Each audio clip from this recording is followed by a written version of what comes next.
So I think it's pretty safe to say at this point that the Nintendo Switch Online Plus expansion pack announcement did not go over the best with a large majority of Nintendo Switch fans, and in turn I have seen a lot of discussion and suggestions online advocating for Nintendo to bring back the Virtual Console service that we last saw available on the Wii U. And in today's video I actually want to go through that Virtual Console offering on the Wii U together, share which titles Nintendo had available, and have a broader discussion around whether or not we can ever expect Nintendo to revive this Virtual Console service to the Nintendo Switch in the future.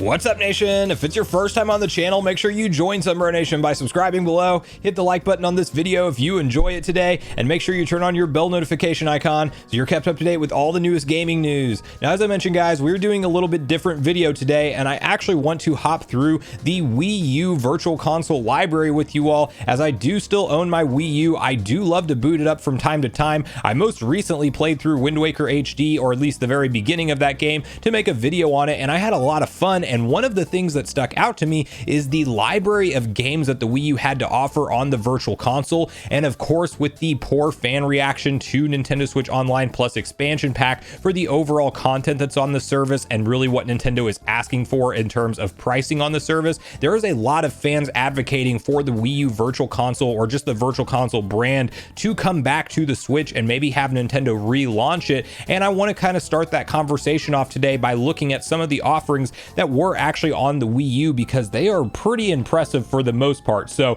first of all, I like the background music that's in the Wii U eShop. I hope that we maybe get some more exciting background music that's added in eventually on the Nintendo Switch. But so just to kind of quickly list off the main Nintendo platforms that are supported on the Wii U Virtual Console, we of course have the NES, Super NES, Game Boy Advance, which we have yet to see, but it is rumored to come to NSO at some point, but it is not there yet, and those titles are available. N64, Nintendo DS, which of course would be a very hard one to pull off in the Switch's climate, which you could do some interesting things to make a second screen a touch screen, but you know, obviously this giant Wii U gamepad is kind of what allows those games to be able to run effectively on the Wii U itself. But hey, maybe the next Switch version will get, you know, if it had a DS form factor or two screens, or it could link up to your smartphone, however Nintendo wants to do it. But I hope we get a chance to play through some DS games as a part of a Virtual Console library, or just an NSO service even. And then this is a big one, and the Wii U was obviously like the successor to the Wii, but they just straight up allowed you to purchase a large portion of the Wii library as a digital download on this Virtual Console software. So this is I think we'll actually start there just to show you like how impressive this is. And of course the Wiimote doesn't work directly with the Switch. I think Nintendo could make that work if they wanted to. But just to quickly hop into some of these titles here. First up on the list is Metroid Prime Trilogy, coming in at just $19.99.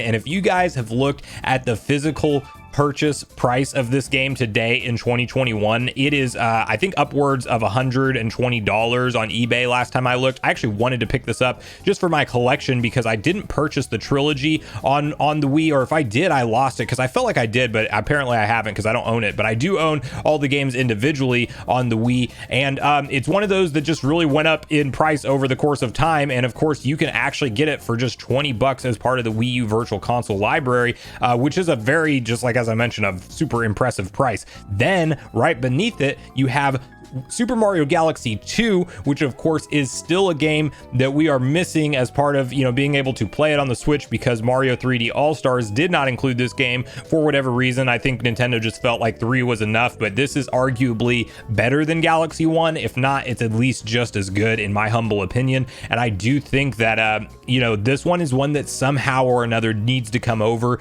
Will Nintendo remaster it and do it as a standalone pack on the Switch? Like maybe, to kind of have that first part of the conversation, maybe one day we really do see Nintendo push this NSO service to the point where they can comfortably ask the asking price that they are, and maybe we get GameCube and Wii games. I think that's highly unlikely personally, and we'll get deeper into that later. And I think Nintendo's pretty committed to this subscription model, but some of these games just really highlight the nice part of being able to digitally purchase them one time and then you own them.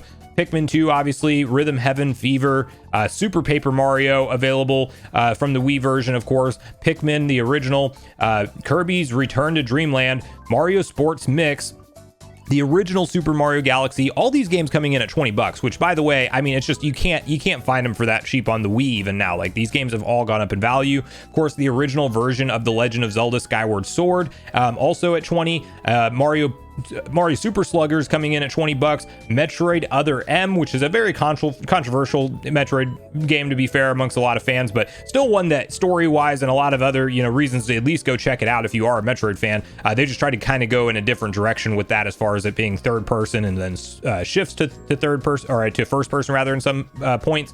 Donkey Kong Country Returns, a fantastic game that I really do want to play again in 2021, and that is available for 20 bucks. Mario Strikers Charged, and then Kirby's Epic Yarn, WarioWare Smooth Moves, Wario Land, Sin and Punishment 2, I said Wario Land already, but Wario Land Shake It is that one, and then Sin and Punishment 2, Poke Park Wii, Pikachu's Adventure, Pandora's Tower, which I'm not familiar with that game at all, Donkey Kong Jungle Beat, and Resident Evil 4 Wii Edition, Xenoblade Chronicles for 20 bucks. How many fans want to see, Xenoblade Chronicles X make it over to from the Wii U to the Switch? Like, hopefully that happens as well, but you could definitely have Xenoblade Chronicles for 20 bucks is a great deal. Then you have Rayman, Raven Rabbits, and then let's check out page 2, because this is actually a pretty nice list of Wii games, as you can see here.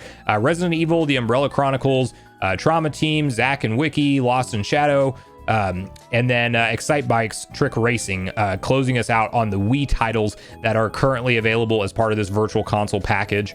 Of course, if you do the math, if you want all those games, you're paying quite a bit. But if you just want to pick out your favorites, you can, and that's part of the deal. And then you just own them for that $120 price.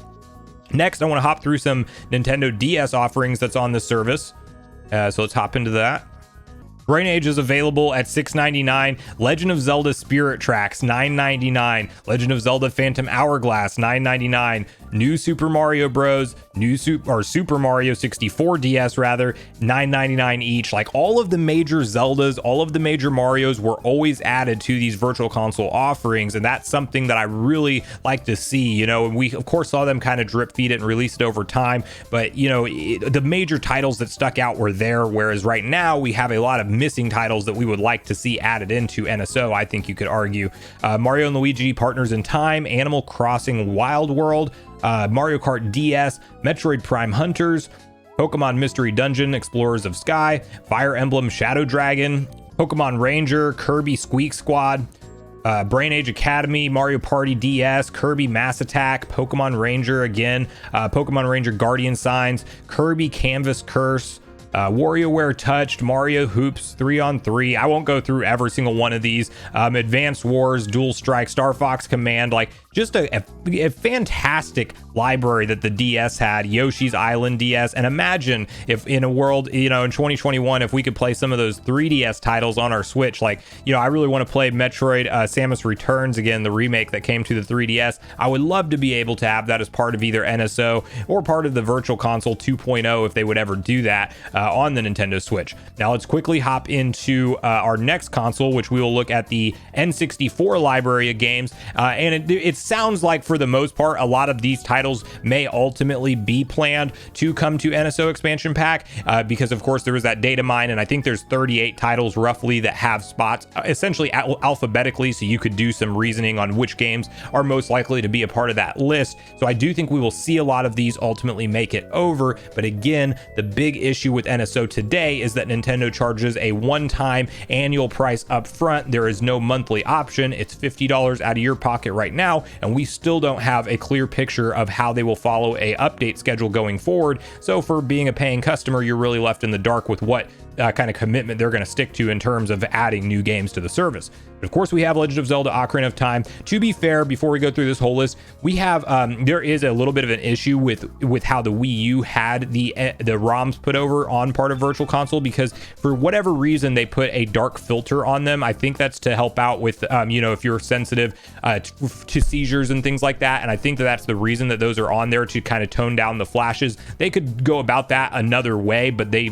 for whatever reason, have a dark film grain that's over every Wii U Virtual Console N64 title, which is a big gripe for me personally. Like, I definitely noticed on NSO the colors pop significantly more, and it just looks more bright and vibrant than what you would see on the Wii U. But of course, right out of the gate, we got Ocarina of Time, Majora's Mask, Paper Mario, Mario Party 2, Super Mario 64, Mario Kart 64, Donkey Kong 64. That's one I really want to see come over to NSO. Kirby 64 and the Crystal Shards. That's a fantastic Kirby game. Pokemon Snap, F-Zero X, a true classic.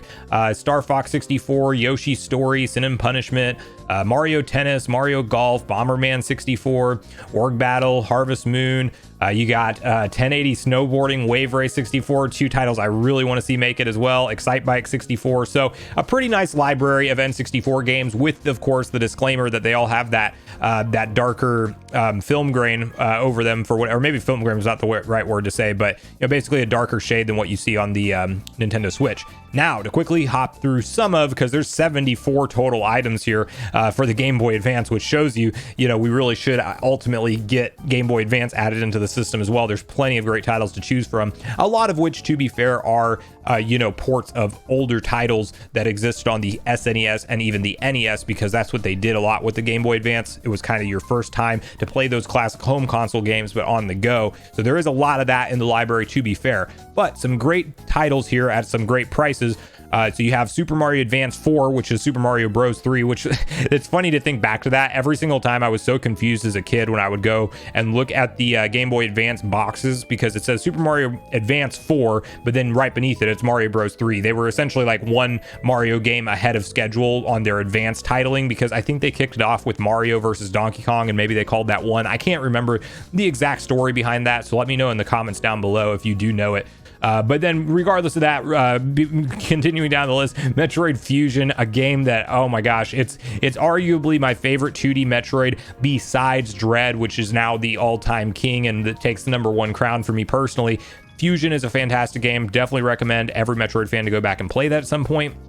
One of the best handheld Legend of Zelda. Well, it's hard to say the best handheld Legend of Zelda because they're all great, but the Minish Cap is absolutely a fantastic installment, and that is available for $7.99. You then have Metroid Zero Mission, which is definitely the definitive way to play the original Metroid, as it is a remake, and the mechanics on it work way better. They made a lot of different alterations throughout the game, but also kept it to the original story, and I definitely recommend that version if you do want to play Metroid 1. Mario and Luigi Superstar Saga, Golden Sun, a true fan classic that has to come over at some point. That's on the Game Boy Advance version, as well as available still to this day on Virtual Console on the Wii U. Kirby Amazing Mirror, Fire Emblem, The Sacred Stones, Kirby Nightmare and Dreamland, WarioWare 4, Golden Sun The Lost Age, Super Mario Advance, Super Mario World.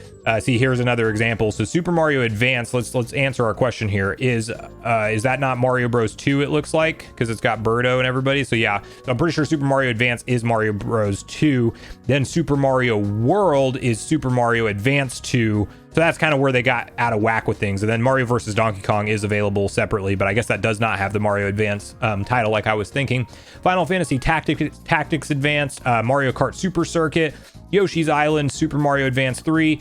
See, there's another one of those. And then WarioWare Inc., Mario Party Advance. See, every game got its own kind of iteration of an advanced version, and I would love to replay some of those. Mega Man Battle Network, also a fan favorite for a lot of people. Pokemon Pinball, Ruby and Sapphire, Castlevania Aria of Sorrow, which fortunately we do have, of course, the Castlevania Advanced Collection that was released recently. Highly recommend you guys to check out that if you're a fan of Metroidvania games. But yeah, that this is kind of the offerings for these systems. I don't think we'll really go through Super NES and NES. To be fair, we're missing a couple titles, but we have, like, such as the first one on the list here, which is Super Mario RPG Legend of the Seven Stars. Like, why Nintendo hasn't added that to the service is beyond me, especially in the era now with expansion pack being out and they could add in a game or two just to keep the base customers happy. They still are not. The last update we got for SNES or NES to the service, which is still being charged per month, of course, or annually if you're signed up that way, is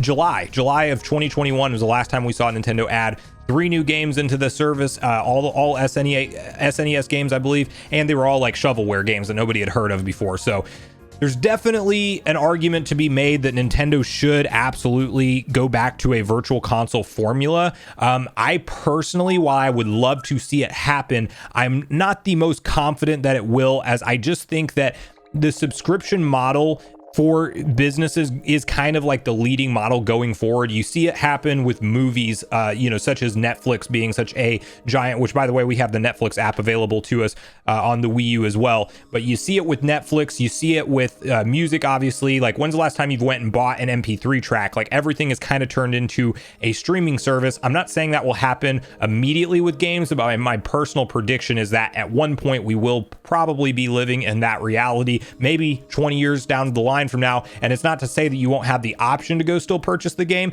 but things will be so conveniently marketed to you as part of a subscription service, kind of like what we're trying to see Microsoft do with Game Pass, that it may ultimately go that way. And I think Nintendo is really trying to create with Nintendo Switch Online essentially their Disney Plus, or their brand that you have to be subscribed to every month for consistent revenue for them, that they know you're going to continue to pay them, and they're going to continue to build up their library of offerings of games that go on with as a part of that service. And that's how they're going to justify their asking price. And we may even see them continue to go up in price over the course of time. I do hope they take some feedback from fans and also offer monthly tiers and not just that annual tier. But I could definitely see Nintendo, when the Switch 2 launches, let's say, by maybe at that point, they add in the GameCube to the virtual console, or the NSO offering rather, and that kind of justifies the price for a lot of people. Maybe we do see the Wii ultimately added in there, and some of those games can be, up-resed and upscaled, hopefully, but not that they have done that up to this point. But I think that this is a long play for Nintendo with the NSO service as just the base package alone.